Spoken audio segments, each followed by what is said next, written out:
عباده الذين اصطفى أما بعد فأعوذ بالله من الشيطان الرجيم بسم الله الرحمن الرحيم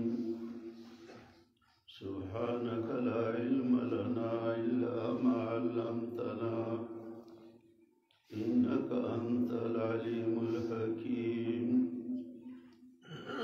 رب اشرح لي صدري ويسر لي أمري واحلل عقدة من لساني يفقهوا قولي بسم الله الرحمن الرحيم باب قول الله تعالى ونضع الموازين القسط ليوم القيامة الآية وأن أعمال بني آدم وقولهم توزن ويوزن وقال مجاهد رحمه الله القسطاس العدل بالرومية ويقال القسط مصدر المقسط وهو العادل وأما القاسط فهو الجائر وبه قال حدثنا أحمد بن أشكار قال حدثنا محمد بن فزيل عن عمر بن القعقاع عن أبي زرع رحمهم الله عن أبي هريرة رضي الله تعالى عنه قال قال رسول الله صلى الله عليه وسلم كلمتان حبيبتان إلى الرحمن خفيفتان على اللسان ثقيلتان في الميزان سبحان الله وبحمده سبحان الله العظيم دا اللہ رب العزت فضل و کرم او مہربانی دا چې زمان په شهر باجوړ کې دینی مرکزونه د طلباء کرامو مدارس د ځای په ځای جوړ شوي دي او د اول سرنواله تر موقوف علیه پورې او د دوره حدیث پورې پکې سبقونه ویل کېږي او الله رب العزت په دې خوار باجوړو باندې دا فضل او کرم وکړ چې په دې کې مستورات او د مستوراتو مدرسې جوړې شوې او مستورات پس کې د اول نواله تر دوره حدیث پورې کتابونه وایي لکه من جمله دلته نن د مستوراتو ختم البخاری دا او مولانا سے مخکې تاسو ته واضح هم کړه چې دوی په 2002 کې هلته زموږ سره دوره حدیث کړې وه نو دغه شل 19 کاله وشولو چې الله دې هم توفیق ورکړ او د بخاري احادیث اختتام ته ورسول په دې مالا تاسو لا دې لا د ټولې علاقې لا د الله رب العزت شکر ایستل پکار دي والحمد لله رب العالمین علی ذلک پخوا ډېر کلونه کېږي زه د شهید تنګي ته پسې روزه کې راغلی وم او د شهید تنګي مشرانو زمانه مطالبه کړې وه چې مولوي صاحب موږ له یو طالب راکړه موږ ته به وختي بوس کوي وړو ته به سبق وایي او بیا به له موږ د ډاکټر کرایه ورکوو سبق له به درځي نو ما ورته وخندل چې دا خو لرې ځای دی دا ګرانه ده خو زه درته یو درخواست کوم هغه دا چې تاسو د هر یو کور نه یو طالب العلم بار وباسئ نو لس دولس کاله پس به هغه عالم شي او تاسو ته به قال الله قال الرسول وایي وړو ته به سبق وایي الحمدلله الحمدلله زما د ګناهګار هغه ارمان الله رب العزت پورا کړ او الله لاله داسې ملګري راکړو چې کلي په کلي علاقه په علاقه څوک خطیبان دي څوک مصنفین دي څوک مدرسین دي او څوک پوتیان دي څوک قرا او قاریان دي الله دې د دې ټولو په عمر علم او عمل کې خیر او برکت واچوي تاسو بخاري شریف اخر سرته ورسوله نو په دې د الله ډېر شکر وباسئ او هر یو عالم او مستوره دې دا وایي چې چېرته ځو چېرته د بخاري شریف حدیثونه پای ته رسول او مور او پلار خپلو خپلوان دې په دې شکریا ادا کړي او دا نور مسلمانان وروڼه خویندې میندې هغه دې ته عبرت والي د ښه د دې ارمان د دوو شیانو په کار دی یا د حلال مال چې څوک یې په صحیح مصارفو لګوي او یو چې الله چاله حکمت او علم ورکړی او په هغه بیان کوي فیصلې کوي دا د دې بخاري حدیث دی د عبدالله بن مسعود رضی الله تعالی عنه فرمایل یو قرآن پاک دی او دویم نمبر احادیث دي زمون خو پیغمبر صلی الله علیه وسلم ته د رسالت په دیش کلونو کې یو سل سورتونه د قرآن پاک دا ورکړي شوي وو څو مکي سورتونه وو چې د هجرت نه مخکې وو او څو مدني سورتونه وو چې د هجرت نه بعد وو د رسالت د پیغمبرۍ زمانه دېرش کاله وه دیارلس کاله مکی زندگی وه او لس کاله مدني زندگی وه په دې کې ول الله قرآن پاک ورکړ او نبی علیه السلام ته دا ځای په ځای وفرمایل چې دا ته خلکو ته بیان کا او خلق د تورتمونو نه رڼا ته راوباسه لتخرج الناس من الظلمات إلى النور دیارلسمې پارې سورت ابراهیم په سر کې راځي چې خلق د تورتمونو نه راوباسي رڼا ته د تورتم د کفر نه رڼا د اسلام ته د تورتم د شرک نه رڼا د توحید ته د تورتم د بدعاتو نه رڼا د سنت ته او د تورتم د جهل نه رڼا د علم ته نو نبي علیه الصلاة والسلام هغه محنت وکړ قرآن پاک څلور سورتونو کې د څلورو ځایونو کې او دریو سورتونو کې د نبي علیه السلام ډیوټي دا ښودلې ده چې يعلمهم الكتاب والحکمه اوله پاره کې په دویمه پاره کې او په سورت آل عمران کې او په سورت الجمعه کې قرآن کتاب دا د الله کتاب دا خلقو ته بخایي او حکمت په خلقو ته ښیي د حکمت خو ډېرې معنی دي خو کله چې حکمت د کتاب سره یو ځای راشي نو مراد یې نه احادیث د نبي علیه السلام دي نو نبي علیه السلام به قرآن هم ښوده او احادیث به هم ښودل او صحابه کرامو رضی الله عنهم اجمعین به ترې قرآن هم یادو او احادیث به هم ترې هم یادول څنګه چې موږ قرآن منو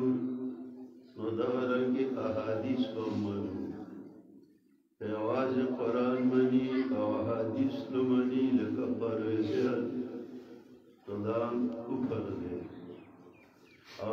بعض احادیث منی او قرآن نه مني نو دغه خو واړه په پیږي چې کفر دی نو دواړه به مني او که چېرې قرآن مني او حدیث نه مني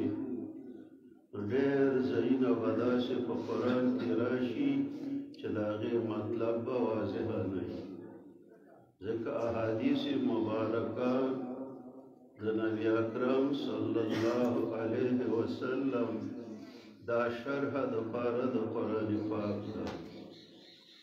نو دا وجه ده د یو عالم د وینا مطابق 2 ځایه او د بل یو عالم د وینا مطابق 3 ځایه په قرآن پاک کې راغلي واطیعوا الله واطیعوا الرسول دا الله اطاعت وکړئ قرآن ومنئ او د رسول علیه الصلاة والسلام اطاعت وکړئ احادیث ومنئ نو که ته وایې چې بس قرآن کافي دی احادیثو ته ضرورت نه وي نو په قرآن پاک کې دا وایي چې اقیموا الصلاة وآتوا الزکاة مونځ ودروئ او زکات ورکئ نو ته راته په قرآن کې دا وښایه چې د سهار 2 رکعاته دي او د ماسپښین 4 دي او د مازدیګر 4 دي او د ماښام 3 دي او د ماخوستن 4 دي دا حدیثو کې دي او آتو زکات ورکئ نو ته په قرآن کې دا وښیوه چې په 5 کالو کې یو ګوډی دی او په 10 غواګانو کې چې بانډه کې سریږي یو خسی دی او په 4 ګړو بزو کې چې د بانډوالي پاکې یو مال دی نو دا به په حدیثو کې ښیي دارنګ په روپو کې په سرو کې په سپینو کې دا یې نصاب څونه دی نو دا په حدیثو ثابت دي قرآن دویمې پاره کې وایي کتب علیکم الصیام په تاسو روژې فرض شوي څنګه چې په مخکانو ته ماته قرآن کې دا وښیوه چې 30 دي او که یو کال 30 دي دا خو د عبدالله بن عمر رضی الله عنهما حدیث باندې چې نبی علیه السلام 3 ځل لس ګوتې ونیولې یو ځل یې تیږه ورته راغونډه کړه چې کله 30 او کله یو کال 30 دارنګ قرآن پاک کې الله فرمایي واتموا الحج والعمرة لله حج د الله د پاره پوره کوي او عمره بیا حج کې فرایض څه دي واجبات څه دي او د هغه طریقه څه ده نو هغه په حدیثو کې باقاعده د حدیثونو راغلي چې د نبی علیه السلام حجة الوداع په کومه طریقه باندې کړی نو زما عزتمندو څنګه چې قرآن منو نو دغسې به احادیث هم منو خو منل خو هله راځي چې زده کړو الله الله دا د الله احسان دی په دې احادیثو کې پخوا به صحابه په یادول ابو هريره رضی الله عنه لږ عمر د نبی علیه السلام سره تېر کړی د یمن نه راغلی او ډېر احادیث د هغه یاد شیخ الحدیث مولانا غلام حبیب صاحب ورته شیخ الحدیث صاحب دی ابو هريره شیخ الحدیث واقع د هغه زمانې شیخ الحدیث او د هغه نه ډېر احادیث نقل شوي دي یو ځل چې ویل ابو هريره نه روایتونه ډېر نقل شوي نو ابو هريره هم اخر انسان و لږه غصه هم ورتله ویل ډېر به ولې نه وي چې زما مهاجرین ورونو په بازار کې خرید فروخت کوم او زما انصار ورونو د پټو خسبانه کول او د باغونو او زه خو د یو نونۍ طالب العلم وم چا به قرته میلاوېده او د پیغمبر د مجلس نه به غیر حاضري هم مانه کوله نو په دې وجه او یو ځل راته نبي علیه السلام دعا هم کړې وه ما ورته جي حدیثونه مې نه یادېږي که ساده وغړوه نو لږ یې ورارتېلې دا د سینې سره میلاو کړه وایي بیا زما نه یو حدیث هېر شوی نه دی اصل ابو هريره رضی الله عنه سره د استاد دعا مو او بل دادا چې هغه غیر حاضرین نه کوله د کم شاګر او شاګردي سره چې د استاد دعای او بل غیر حاضرین نه کوي نو واقعي الله په علم کې خیر او برکت زیات اچي نو د هغه وخت نه د حدیث لیکو شاور ته ویل استا حدیثونه ډېر دي کدا عبد الله بن عمرو بن العاص رضی الله عنهما ویلرا زمانه دا ډېر پدې دي چې هغه به لیکلو زما خاطیات نو هغه کتاب لیکلو حدیث په کې راجمع کړی او نوم یې الصادقه نو پرویزیان وایي چې حدیث ته ځکه اجازه نه چې دا وروسته لیکل شوي دي دروغ مو عبد الله بن عمر په نبی علیه السلام په زمانه کې لیکل دارنګې انس رضی الله عنه وایي چې زه کله ابوبکر ګورنرۍ له ولیکلو نو ماته د زکات یو پرچه راکړه چې دا نبی علیه السلام هغه لیکلي وه حکم یې پرې کړی چې دې کې د زکات دا قسمونه دي دغه رنګې د یمن یو سړی ابو شاهي نوم و نبی علیه السلام یو ځل بهترینه خطبه وویله هغه جمالې ولیکئ نبی علیه السلام خو خط یاد نه نو ملګرو ته یې اکتبوا لابي شاه نو دغه دور نه احادیث شروع شوي او بیا الله په دې کې د امام بخاري باندې هستۍ پیدا کړله او دا عظیم الشان کتاب یې ولیکه نو د ډېر محنت په دې کتاب باندې وکړو د دې کتاب د لیکلو په باره کې یو قول دا دی چې امام بخاري رحمت الله علیه خوب ولید خوب د وروستو خلکو حجت دی خو مبشراتي زیری چې نبی اکرم صلی الله علیه وسلم او صحابه کرام ناستی او زما سببوزې دی پکې دی او زور ته دا پکې وامه مچات دي شړم دا خوب معبرینو ته وویل هغې وله تعبیر ورکړه چې ته به یو صحیح کتاب ولیکې په احادیثو کې او د وضاعینو کذابینو او غلطو خلکو چې کوم د دروغو احادیث جوړ کړي هغه به ته لرې کړي او یا دا چې د وخت علماو د ده نه مطالبه وکړله چې ته یو صحیح کتاب ولیکه نو ده بسم الله کړله او هر یو حدیث به چې لیکلو نو یا به وړوکی اودس کولو یا به لوی اودس کولو او بیا به دوه رکعاته لمونځ کو او د هغه نه بعد یو حدیث ولیکو په 14 کاله کې امام بخاري رحمت الله علیه بخاري پورا کړه او زمونږ په شان نو خپله مسوده به د ځان سره ګرځوله چې کوم ځای له وته نو هلته به سم مسوده حدیثونه به یې لیکل کله بصره کې کله کوفه کې کله بغداد کې کله واسط کې کله خپل کلي بخارا کې کله په تاشقند کې کله په سمرقند کې او کله په مدینه منوره کې او کله په مکه معظمه کې مختلفو ځایونو کې او دا کتاب بیا په 14 کاله کې پوره شو په دې کې ټول روایات 9002 روایتونه دي په دې بخاري کې 3 قسمه حدیثونه دي دا دورې والو ته د علماء کرامو ته پته ده یو ته مرفوعات روایات وایي چې رسول پاک ته ورسوي او یو په دې کې معلقات دي چې ترجمه الباب کې بے سند ذکر کی هغه په بخاري بل ځکه یا په بل یو کتاب کې او یو ته متابعات وایي بخاري کله حدیث ذکر کی نو بیا وایي تابعه فلان دغه استاد تابعداري پلانیم کړي هغه حدیث ذکر کړي دي کله بیا علما په کویږي مطابقت تامای او کله متابعات ناقصي خدا ټول چې متابعات دي یا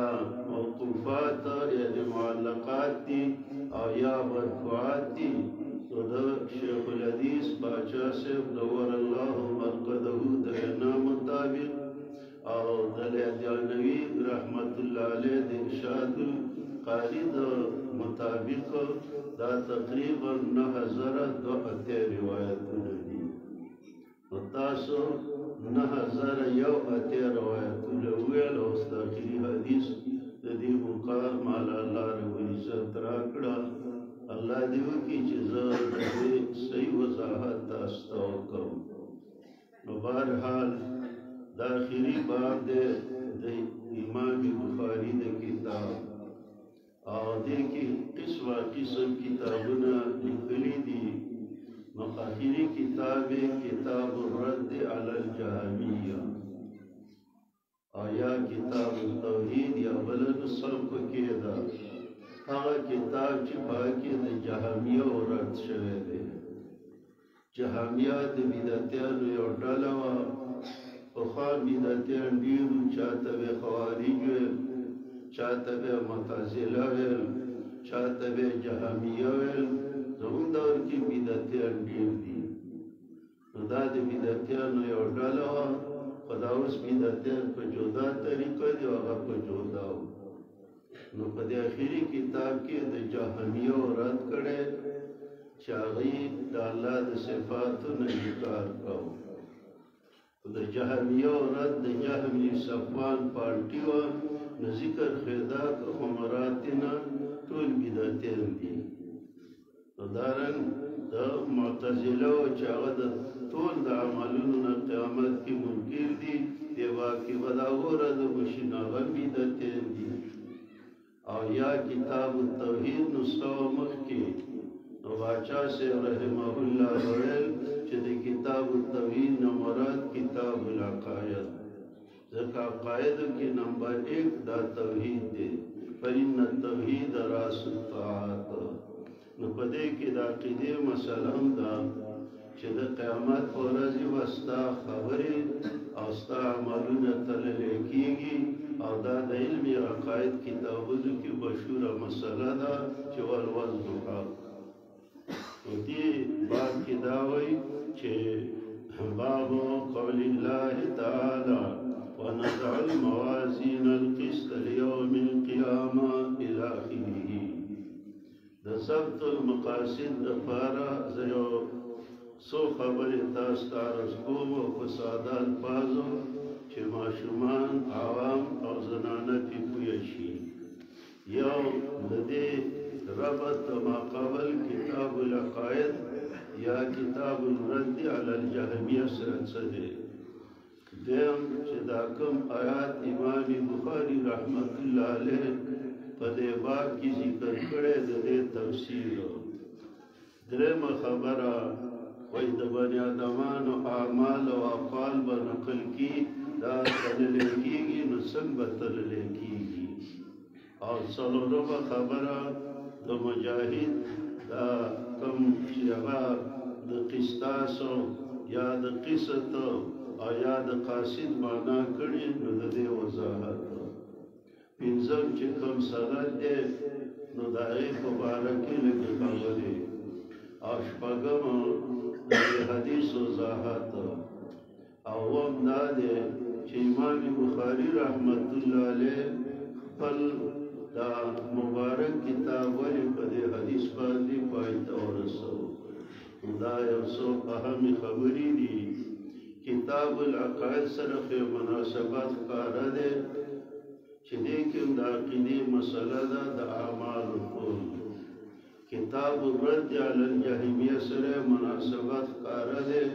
چې د غلطو پالټو رد کوي نو په دې باب کې د غلطو پالټو رد دی خو آیات یې په دې خپل ترجمه الباب کې ولې راوړی دی ځکه چې عقیده دا د قرآن نه ثابتېږي ځکه قرآن قطعي دلایل دي د کله کله طلباو ته به طور لطیفه وایم چې د امام بخاري رحمت الله علیه د پنځپیرانو مزاج او شانې دی مسافری سړي له چې په هره موضوع تقریر ورکړي په الحمدلله په قرآن الله پرې کړي آیات به وایي بیا به موضوع چلوي او امام بخاري هم دغسې یو ښکلې عقیدې والا انسان و هغه چې باب تړي نو آیات پکې راوړي چې مسله ثابتې نو د قطعي دلیل نه بیا ثابتې چې قرآن دی زموږ د یارانو ته قرآن چېرته یاد دی په حدیثو کې چې کله د یو سړي لږ شک راشي نو قاعده د محدثینو دا ده او کما قال رسول الله د دې غریبان چې آیات وایي او کما قال الله قرآن کې شکی وي یاد ورته نه دي اصل چې دې تقریب کوي نو آیات وایي او کما قال الله نو ولې شک دي د خدای به داسې وایي که بل شالي نو حدیث خو ته یاد دی نو قرآن کې شک کوي نو د بخاري رای دا ده قطعي دلیل یې په دې باندې پیش کړو او دا د سورة الانبیاء آیات دی سورة الانبیاء په 19مې پارې کې دی الله په هغه کې فرمایي ونزع الموازین کې به منګه تلې یو خو زه ته ممون خایزانه زموږ ساده تعلیم چې کله منبر ته وخیږي تقریب کوي وایي مونږ ستاسو په مخکې هلکه مونږ ووایو او ته څه شی ما غریب ویلي او یو الله دی نو هغه ځان له د متکلم صیغه هم مستعملولی شي لوی باچا دی نو ونزعو الله وایي مونږ به کېږدو یو ذات دی خو مونږ دا تعظیمان وایي څه به کېږدو الموازین تلي القسط د پاره د انصاف یا دا مفعول له شل کما په معنا وکړه یا ذوات القسط نو د ما قبل د پاره صفات شو یا قسط مصدر دی دا مذکر هم راتلی شي مؤنث هم راتلی شي مفرد او جمع نو بیا د ما قبل صفات دی او دا به د انسان دپاره کېږو چې د خلکو عملونه پرې وتلو اوس دا سوال راځي چې تله په قیامت کې یوه ده او که تلې په قیامت کې ډېرې دي نو ظاهره چې د قرآن ځای په ځای نه ګورو نو د جمعي صیغه ویلې ده لکه دلې الموازین وایي نو ډېرې تلې دي او ځینې محدثین رحمهم الله فرمایي چې تله یوه ده دا جمع ورته تعظیما ویله ځینې وایي تله یوه ده خو دا جمع ورته په اعتبار د اشخاصو ویله چې دا د ستار عمل بهترینو یو شانې دی او چې دا د قهار هغه بهترینو بل شانې دی او چې دا جبار هغه بهتري هغه بل شانې دی نو تلې ډېرې شوي ډېرې ویلې که نه دا په حقیقت کې وه او یا دا ده چې په دې یو تله کې به الله هر قسم عملونه تلي اوس که دکاندار له ورشي چې کمان هم راکړه او چای هم راکړه او بوره هم راکړه او یو ځای وتله خو ګډوډ کېږي خو که قیامت کې دا ټول عملونه ګډوډ کېښودلی شي نو نه ګډوډ کېږي نو کې به د تلې دپاره د انصاف لیوم القیامه دا لام په معنا د فی دی فی یوم القیامه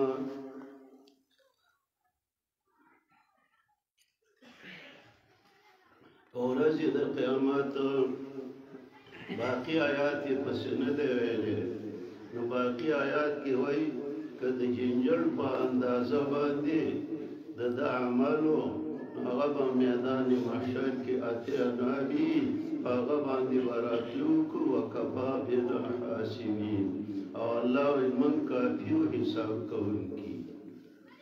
یو په دنیا کې حساب کتاب وشي خو یا پیلې په عدالت عالیه کې وکړو او کله وایي تېروتی دی ته پرې نظر ثاني وکړه نو الله وایي کافي موږ حساب کوونکي چې یو ځلم حساب وکړو نو نظر ثاني ته ضرورت نه وي او نه په موږ څوک کافر شي چې برابر عدالت دی سپین کوټ او های کوټ نو په کوټونو موټونو ته پکې بیا څه ضرورت هم نه وي وکفا بنا حاسبین او کافی منگا حساب کوونکی نو بیا سوال راځي چې تلې وکید د انصاف دپاره نو ټول به څنګه کېږي. نو یو خبره خدا ده اعتراض راځي د معتزلو د طرفه دا د بدعتیانو یوه ډله وه چې اعمال اعراض دي نو دا خو څه جوسې نه وي نو څنګه به تللی کېږي. نو یو جواب یې دا دی چې قیامت کې به د اعراضو نه اجسام جوړ شي، خو عملونو له به الله ښایسته شکل ورکړي او بد عملونو له به بدرنګ شکل ورکړي او هغه به په یو تل او بله کې کېښودلی شي. نو دا کېدی شي یا نن سبا خو د ساینس دور دی، وایي د یخني دونه درجه ده، د تودوخې دونه درجه ده، د زلزلې دونه درجه او بلډ پریشر دی دونه دی او شوګر دی دونه دی. نو چې نن اعراض تللی کېږي نو الله پرې هم تللی شي. نو بیا پسې فورا وایي چې وان اعمال بني آدم وقولهم توزنو یوزنو،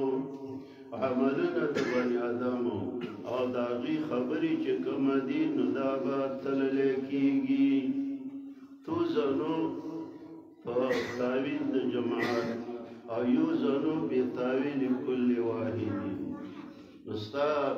عملونه به هم تللی کېږي او ستا خبرې به هم تللی کېږي. علماو دا مسله په تفصیل باندې لیکلې ده چې عمل به تللی کېږي که صاحب العمل به تللی کېږي که ما فيه العمل به تللی کېږي. نو ځینې وایي چې عمل به تللی کېږي، یو له به ښه شکل ورکړی شي بل له به بد.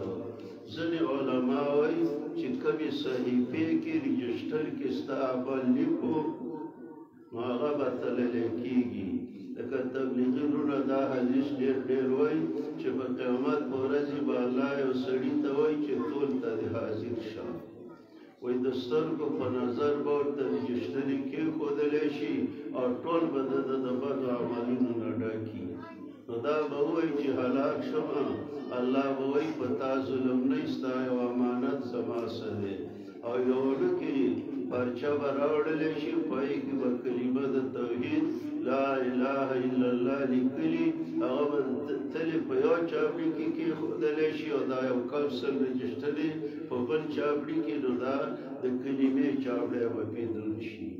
نو ما فی العمل چې کوم شي کې عمل لیک دی. او کله کله داسې راځي تاسو د بخاري کې ویل چې یو زوړ لوبور سمور انسان به راوستلی شي، سم لویه بلا به او د ماشي د وزر عمره زور به پکې نه وي او پلانې سپک سړی دی. او بیا وایي که خوښه مې د سورې کهف د آیات وایي فلا نقیم لهم یوم القیامة وزنا، هغه به سپکي. نو صاحب العمل ما فيه العمل. حافظ ابن کثیر رحمت الله علیه لیکلي چې دا ټول صحیح دي، هر یو دې ولیکلی شي دې کې وتللی شي دې کې څه بعد نه وي. نو دلې وایي اعمال د بني آدمانو چې څه دي کړي دي او اقوال چې د خولې نه دي څه ایستلي دا به تللی کېږي. عمل په درې قسمه دی، یو زړه عمل دی هغه عقیده، یو د نورو اندامونو اعمال دي مونځ روژه وغیره، او یو د ژبې اعمال دي ذکر اذکار تلاوت دعاګانې تلبیه اذان اقامت مونځ ویل. نو دا قول هم په عمل کې شامل دی. نو دی بېرته مستقل ولې ذکر کړ؟ نو دا یې مستقل په دې وجه باندې ذکر کړ د اهتمام د وجې نه. هغه دا چې د ژبې خبره چې کومه ده د ژبې ضرر دا زیاتې په نسبت سره د نورو عملونو نه. پخوا د طالبانو شعر ویل جراحة السنان لها التیام ولا یلتام ما جرح اللسان.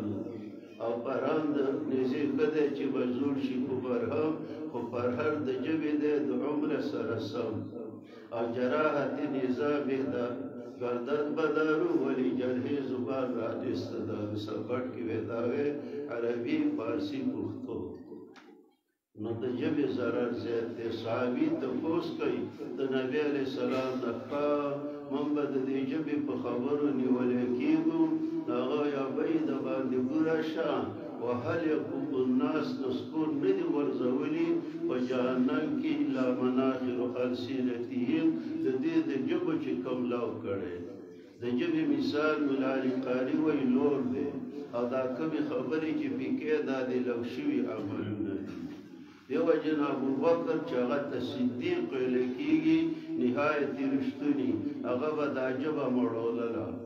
عمر رضی الله عنه ورته ویل چې دویم نمبر وزیر او د هغه په وخت کې بیا وزیر اعظم و د ابوبکر په زمانه کې علمه یرحمک الله مه کوه ویل دې ژبې زه په هلاکتونو کې وغورځولو نو زما ستا ژبه او بس الله بیا په موبایل راوتي چې څه ګاډې واډې او بل څه پرې وایي هغه وایي نو عملونه د بني آدمانو او د دې اقوال دا به تللی کېږي چې څه دې د خولې نه وځي ما یلفظ من قول الا لدیه رقیب عتید مفتي صاحب رحمه الله معارف کې لیکلي چې څه دې د ژبې نه وځي هغه به ریکارډ کېږي نو دلته وایي دا به تللی شي دا تاسو چې څونه بخاري ویل خولې پرې وخوځولې دا به باقاعده تللی کېږي استاد هغه هم تللی کېږي مجاهد رحمت الله علیه دا د ابن عباس رضی الله عنهما شاګرد و ډېر ځلې ته قرآن ویلی او چند تابعی دی نو د مجاهد حواله امام بخاري پیش کوي د مجاهد په سوانحو کې راځي چې ما ته مجاهد وهو ساجد دا ډېره خوش قسمتي ده چې یو سړی الله ته په سجده پروت وي او ښځه الله ته په سجده پرتی او ساګۍ ته لاړه شي مجاهد رحمت الله علیه چې د دنیا نه ته نو په سجده پروت او وفات شو نو بخاري رحمت الله علیه د مجاهد حواله ذکر کوي اوس یو ډله پیدا شوې ده د حدیثو دعوا کوي هغې ته چې تاسو حدیث پیش کوئ وایي مرفوع روایت راوړه دا خو د تابع قول دی بیا پاگل شاه نو بیا خو بخاري هم رد وکړه چې بخاري وایي قال مجاهد دا تابع نه دی او چې کله موږ د امام ابو حنیفه رحمت الله علیه صفت کوو نو ځینې خو تابع نه مني زړه بوړی امام صاحب یو تابع نو دا مجاهد تابع نه دی بخاري په حواله ورکوي په دې بخاري کې اکرامه راغلی ابن سیرین راغلی حسن بصیر راغلی ابوالعالیه راغلی مجاهد راغلی دا ټول تابعین دي موږ له الحمدلله موږ په قول او فعل او تقریر د پیغمبر قول او فعل او تقریر د صحابي قول او فعل او تقریر د تابعی موږ ټول مانو او دا شیخ عبدالحق رحمت الله علیه په مقدمه د مشکات کې د حدیث دا 15 قسمونه ښودلي دي نو ته ولې په مجاهد خفه کېږي دې پیغام له لاندې یو ځل یو ملګري بیان له بوتلی وم نو ما د امام ابو حنیفه لږ صفت وکړو سورې یتیم مې وې د یو نوجوانو پسې کلي خپواله وله یو غلطې حکم وکړ بیا زه هغه ملګري شپې ته ایثار کړم نو ماخستن مې تپوس وکړ چې دغه هلک نوجوان لیونی وکړو ولې هغه وخندل دا خو یار و حدیث او تا د امام صاحب نوم واخیسته نو خفه شو اوهو ما دا خو واړه شیعهګان دي او دا غټ شیعهګان دي نو غټ شیعهګان هغه دي چې د صحابو صفت کې برناکه به تدبیر کړی او واړه شیعهګان هغه دي چې د تابعینو صفت کې تندې وقت کوي نو بیا د خبره ډېره لاړه خو زه اوس هم دا وایم چې د تابعینو په صفت خفه کېږي نو وړوکی شیعه او چې د صحابه کرامو په صفت خفه کېږي نو لوی شیعه چې اوس هم قال مجاهد نو د تابعی حواله به ورکړې او زموږ امام ابو حنیفه رحمت الله علیه ذهبي رحمت الله علیه لیکلي چې دا تابعی الله مکانة الامام فيما بين المحدثين کی لیکلي دا تابعی وقال مجاهد رحمه الله قسطاس عدل توي پروي جبا کې د بخاري او عجيبه قاعده ده چې یو لفظ راشي نو د هغه په مناسبت قرآن کې نور لفظونو وضاحت که یو دا کتاب التفسیر تاسو لوستلی او اړو به خیل هلته لګي دلته لګي هم په هندوستان کې لګي نو بیا بخاري کله د سورتونو اخوا میان له لاړ شي کله اخر له لاړ شي کله اول زه کاش بیادبي دې معافي خو چې امام بخاري رحمت الله علیه په پنځپیر کې سبق ویلی نو سورتونه به بالترتیب ښودلې خو دا یو استازو بس د هغه د تفسیر نه نقل کړی زه هېڅ اعتراض نه وي خو چې کلک په قرآن پوهه سړی نه وي د بخاري په کتاب التفسیر پوهېږي ځکه کله یو ځای ته لاړ شي کله بل اوس دې ځای کې خبره زموږ په سورة الانبیا کې وه او لاړ سورة شعراء ته وزنوا بالقسطاس المستقیم تول کوئ په تله برابر نو پای کې قسطاس راغلی دی او هغه تلې ته ویلی کېږي وزنوا بالقسطاس المستقیم نو مجاهد علی دا عدل ته وایي په روبۍ ژبه کې ولې تله د څه دپاره وي یو خو د وټ تله نو پته نه لګي چې وی ګټې عدل به یو که نه وي او یو تله چې نو واقعي په تله دروند او سپک شی معلومېږي نو د رومۍ په ژبه کې یعنې انصاف کوئ په تله برابر تول کوئ یعنې انصاف کوئ روم دا لفظ په قرآن کې راغلی ولې باطل روم نن سبا دغه تشلیع وایي پخوانی نوم یې روم نو سوال راځي چې قرآن په عربي دی په ګڼو صورتونو کې راځي نازلنا قرآنا عربیا الله وایي موږ قرآن په عربۍ ژبه لیکلی نو دا رومۍ ژبه پکې څه کوي نو دې وجې نه ډېر محدثین ډېر علما رحمهم الله وایي چې په قرآن کې نور لغتونه نه وي او که ته چې دا قسطاس په رومۍ کې هم دی او په عربۍ کې هم دی نو دا توارد اللغات دي کله داسې چې یو لفظ په ټولو ژبو کې لکه موږ چې ډوډۍ پکې پخوو تنور ورته ویو او سورة هود کې پات تنور دی خو دونه دی چې هلته اوس شد دی او موږ دا شد خوړلی دی وکې مخفف ویو تنور ویو یا لکه کوز نو کوزه ورته په عربۍ کې وایي او موږ په پښتو کې ورته ویو یا لکه صابون او نور علما محققین فرمایي چې نه په قرآن کې نور لغتونه هم شته لکه دلته وایي په رومۍ ژبه کې قسطاس عدل ته وایي نو د نورو ژبو لغتونه په قرآن کې شته او بیا تقریبا 112 پورې لغتونه هغوی ذکر کړي نو بیا دا اولې ډلې د طرفه اعتراض راځي چې الله قرآن په عربۍ رالیږلی نو دا خو بیا عربي ورته یاده نه وه ځکه نور لغتونه یې شروع کړو یو سړی و چې غسلی ته تللی و چې مې روي کوجا مې روي او چې مې کوني بیا منډه کړې فارسي خلاصه شوه نو عربي الله ته نه وه یاده چې نور ژبې شروع کړي نو باچا صاحب رحمه الله ویل چې په دې کې کمال عظمت او کمال علم د الله رب العزت ته اشاره ده چې الله ته ټولې ژبې معلومېږي باقي دی چې ویلي چې قرآن ما په عربۍ رالیږلی نو به اعتبار اکثر والاغلب زیات عربي ده او یو نور لغت پکې د بلې ژبې هم راځي لکه نن موږ بخاري کې د حبشو هجرت وی نو یو ماشومه و نبي علیه السلام له چا راوستلي اوس یې نو رحمهم الله الله دې په دې ټولو راویانو باندې رحم وکړي او دا ټول راویان چې دي د سرو زرو کړۍ دي کمزوري راویان پکې نه وي او د دې استاد څوک دی هغه شیخ الحدیث پتنګ څنګه ورسي او ضرور په ټولو غم راغلو زه اول دغه چا نه وم چې په ګبراهټ کې پرېوتو لاړو د یو باغ په میزان درنې دي په تللو د تلې کې پوره درنې دي ځکه یو حدیث کې راځي چې سبحان الله نیمه تله ډکوي او الحمدلله پسې بیا ټوله تله ډکوي نو مزې نه دي مزې او دغه اول تخلیه او بیا تحلیه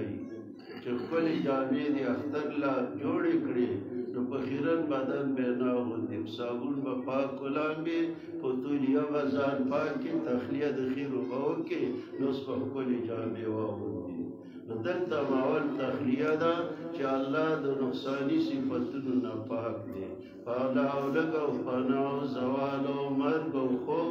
او کمزوري او بیماري نه راځي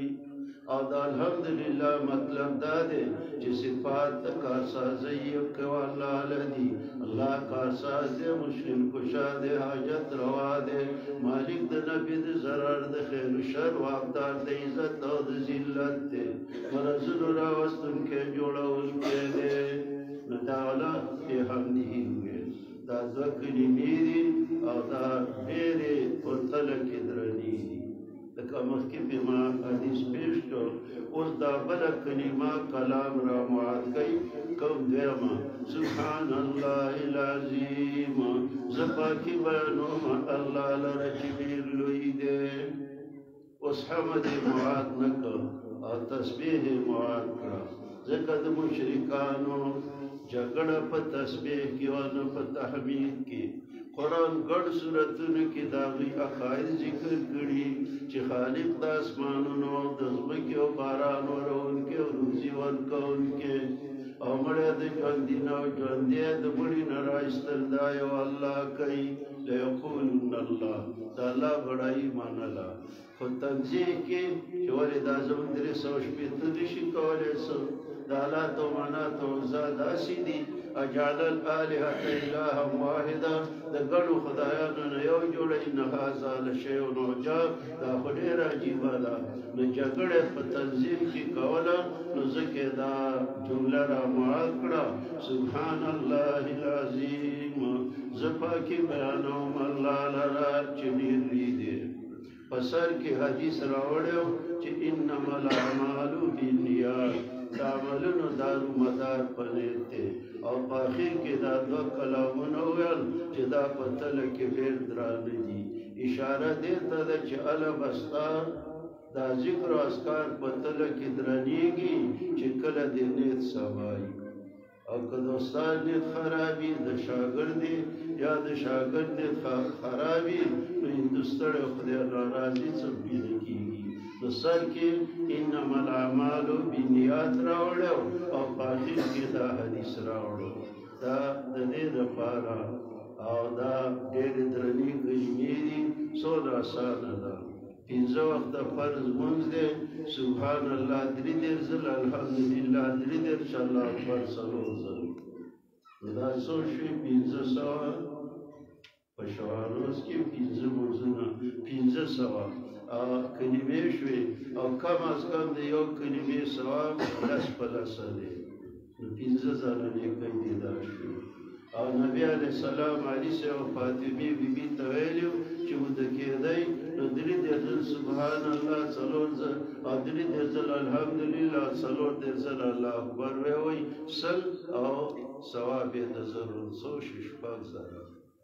زره ګناهونه به د چا له د ورځې وشي خدا له چې په لمونځ کې منډه نه کوي چې لمونځ دې وکړه نو تسبیحات ویوه چې ماخوستن للو کېدې نو تسبیحات ویوه نو دا به قیامت کې تله به پې درنۍ او په لیکو به دې دا حسابېږي نو دا ځکه اخر کې دا حدیث راوړو چې نیت دې صحیح نو هله به ستا عملونه درانۍ او اولنی حدیث چې سر د کتاب کې راغلی و نو هغه د عمر رضی الله عنه په نقل و او آخري حدیث چې په کتاب کې رالو دا د ابو هریره په نقل و هغه مهاجر و دا مهاجر و ما تا ته وایي چې زانګې اخیر به داږي دا دنیا همیشه نه ده د دې نه به هجرت کې اولنی حدیث ابن مهاجر نقل کړ او وروستنی هم او بل په صحابو کې فقیه الامت چې ډېر پویا دا عمر صاحب ځکه ډېر مسائل د هغه د مرضۍ مطابق الله په قرآن کې رالیږلي نو هغه فقیه الامت او ابو هریره رضی الله عنه چې دی نو دا حافظ الامت د حدیثونه ډېر یاد نو دې کې ما تا ته دا نقطه وایي چې حدیث یې وی نو یو دې کې د فقاهت ضرورت دی او دیم په دې کې د هیبت ضرورت دی